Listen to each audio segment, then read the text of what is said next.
How to fix Warhammer 40k Darktide error code 30004. 1. Restart your device. 2.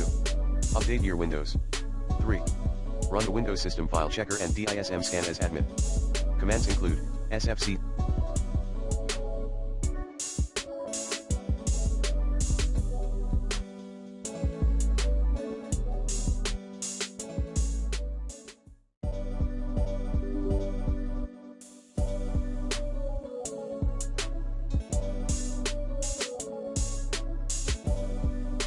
/scanodism /online /cleanup image /scan healthism /online /cleanup image /check healthism /online /cleanup image /restore health. 4.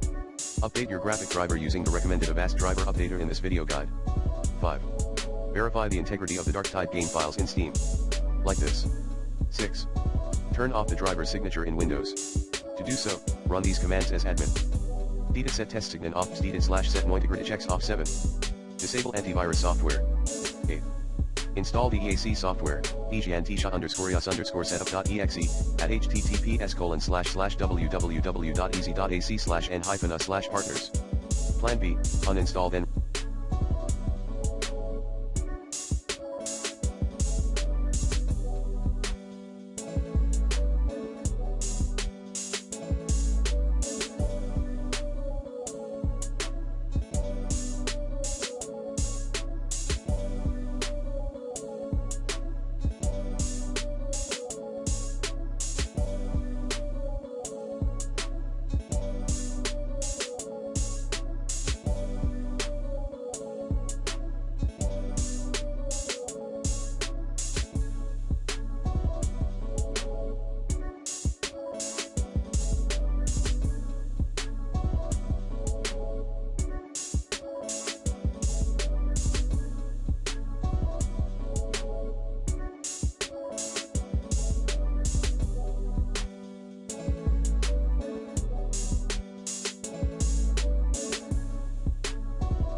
Reinstall the EAC software.